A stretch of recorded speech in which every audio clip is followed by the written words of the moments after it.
Welcome in, Seahawks Today, powered by Chat Sports. Tyler Jones here with you. Thanks for starting off your week with us, and a happy Juneteenth to you as well. Coming up on today's show, we are talking about a lot of Seahawks news and rumors to get to involving Geno Smith, Abraham Lucas, Jamal Adams, and more. Coming up in just a matter of moments. Before we do, brand new week here on the channel means a new sub-battle is taking place between the 49ers Report and Seahawks Today this week. Who can pick up more new subs this week? 49ers Report already off to a good start. They've got 10 new subscribers.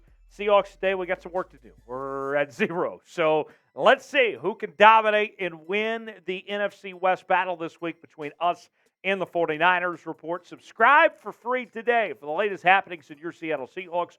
Daily news and rumors segments, live shows on Wednesdays, watch parties during the season as well. Subscribe now, turn on notifications so you never miss a moment. You'll be glad you did. Let's get started with Jamal Adams. What to do with Jamal Adams? That is the million-dollar question for the Seattle Seahawks, as rumors are ramping up within the last few days about the future of Jamal Adams, as Julian Love appears more than ready to step up and be one of the starting safeties for Seattle alongside Quandre Diggs. So where does that leave Jamal Adams into the equation? Well, Mike Fisher of SIL Seahawks, he weighed in and presented a couple options. He said this: they could cut him, but there's a problem. It's been written that cutting Adams this offseason would free up around $8 million in 2023 cap space, which is true. But that fuzzy math omits that it would come with $24 million in dead money. The net means the Seahawks would essentially be paying the cap $16 million for Adams to not play. That's not cap optimal. Though, hey, if you no longer like the guy, Seattle ate it with Wilson for a year and then had a clean slate. Or, as been suggested, they could trade him, but that idea seems more untenable. The same reason that keeps him an issue exists when we wonder why anyone would trade for a $15 million per year question mark. So I understand the frustrations with Jamal Adams of him not being healthy and dependable the last couple of seasons, and most recently in 2022. But I think the best move, in honesty, it's not to release him, it's not to trade him, it's to keep him. And it's to ride the year out and hold on to Jamal Adams and see what you can get. It doesn't make any sense to release him and pay him not to play. And I don't see a market for him being traded, for anyone wanting to take on that contract. To me, I think you get what you can out of Jamal Adams this season, whether it's 3 high safety techniques, maybe you play him at some linebacker, maybe you play Julian Love at some nickelback at times. Whatever it takes, your best option is just to keep him there and continue to make this defense better and have the best secondary in the NFC, if not all in the National Football League potentially. So, your chance to weigh in. Should the Seahawks keep Jamal Adams? What do you guys think? Type Y for yes, type in for no. What should Seattle do with Jamal Adams? Should they keep him around or move on from him? Is it time to let him go? Weigh in the comment section. Tell me what you think. Y for yes, in for no, and let me know how you feel on Jamal Adams. Today's show is sponsored by NordVPN. Protect your digital world now and get 63% off NordVPN's 2-year plan. NordVPN is striving to make the internet better than it is today. It can be free from online threats, censorship, and surveillance. Get your online security package now by visiting nordvpn.com/SeahawksCS. Get 4 months for free by using that link in the description and comment section when you purchase the NordVPN 2-year plan. Let me tell you about all the features you're going to get with NordVPN in their package. Online protection with a single click. Don't miss your favorite content. Let's say you're going out of the country and you're wanting to watch a Netflix show of some sorts. Well, with NordVPN, you can narrow down your location. That way you can still able to watch that no matter where you're at. You stay safe from malware, and it's the fastest VPN on the planet. We're not joking about their speed, folks. It's pretty impressive. And all of this is as simple as a click. Choose your location and click Connect. NordVPN won't track you or share what you do online. Your data is always protected by next-generation encryption. Get started now. Click the link in the description or comments. That's nordvpn.com/SeahawksCS to get 4 months for free of NordVPN and a 30-day money-back guarantee. nordvpn.com/SeahawksCS. Tell them that Tyler Jones at Chat Sports sent you. You'll be glad you did. Moving on, Abraham Lucas has been named by Bleacher Report as the NFL's breakout offensive lineman to watch in the entire NFL, not just for the Seahawks, not just in the NFC, but league-wide. This is the guy to keep an eye on. Here's more from Alex K., Bleacher Report.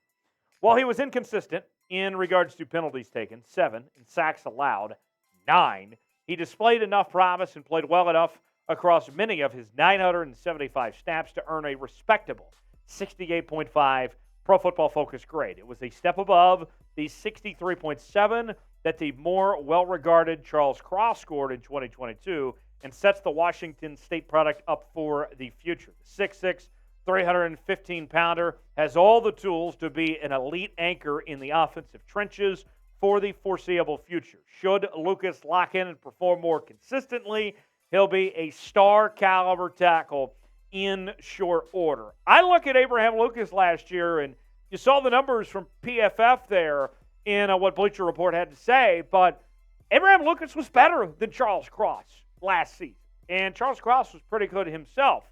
And you pair these two together.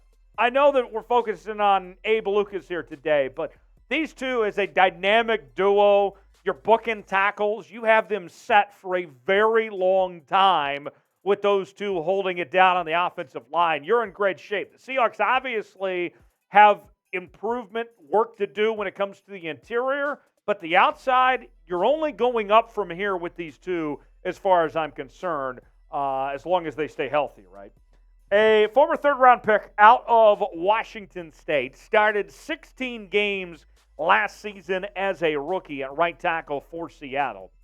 His strength is obviously in pass blocking, coming from a system at Washington State that was very air raid heavy, and the emphasis on pass blocking. Did not do a whole lot of run blocking there at Washington State, but we saw as the year went along last year for Abraham Lucas in Seattle, he was coming along as a run blocker, that he was putting in the work, and we know that Seattle is going to be a run-first, run-heavy team, especially with the running backs they bring to the table. Look out for Abraham Lucas. I agree. He's going to have a breakout season. He'll be got to watch for Seattle this upcoming year. Buy or sell time here on Seahawks Today.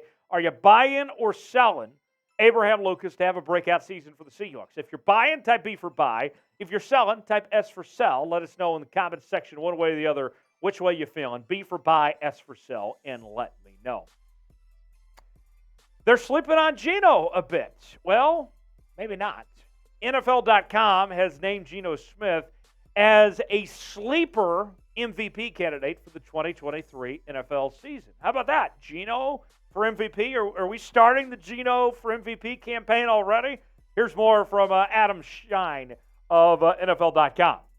Schneider really believes in Geno. So does Pete Carroll. Last year was not a fluke, and Schneider just gave his, all caps, franchise quarterback a juicy first-round receiver in Jackson Smith-Njigba. I expect Geno to be even better in 2023, maximizing the Seahawks. So, pretty strong words there. You can hear from Adam Shine giving some credit to Geno and the coaching staff for how excited they are about Geno Smith. And what we've seen this offseason from the reports and what Pete Carroll has had to say and others, Geno Smith has put in the work this offseason that we should see him build upon what he did a season ago when he threw for 30 touchdowns and had a completion percentage near 70%. As far as I'm concerned, where the MVP discussion goes a little bit too far for me is that Geno Smith is going to be running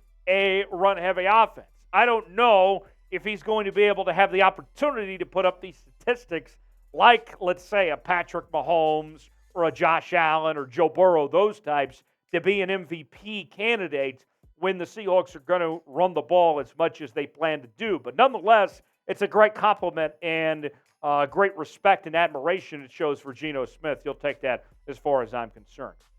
One more note before we wrap up here on Seahawks Today. Dee Eskridge getting some love from Tyler Lockett as Lockett spoke to the media within the last couple days with some high praise for Dee Eskridge about what he's done throughout this offseason in his performance to this point. Here's what Tyler Lockett had to say. When D is running routes, he looks explosive. He's one of the most explosive receivers out there. Whether it's the start or the finish, he's coming back to the ball. He's getting himself open. Even the other day we saw him, he ran a heck of a comeback. I like everything I've heard about Dee Eskridge and what players and coaches and the media are all saying about Dee Eskridge. But can he stay healthy? That's the million-dollar question when it comes to Dee Eskridge at this point in time. Time will tell. But as far as competing to get playing time, make the 53-man roster and all that, it's all positive for Dee Eskridge on that front. But can he put it all together? That's still the test that needs to be passed, and we'll wait and see when that time comes of what D is ultimately going to bring to the table or not. Before we go, give me a number. What is your confidence level of Dee Eskridge entering 2023? Scale it for me in the comment section, 1 through 10, what your confidence level is in Dee Eskridge to have that breakout performance of sorts in 2023. Let me know, scale it for me 1 through 10. Hit me up on social media, Twitter, Instagram, and Facebook at Tyler Jones Live. That's where you can find me talking about your Seattle Seahawks. Thanks for starting your Monday here on Seahawks Today. Hope you have an awesome day, and we'll see you next time here on the channel.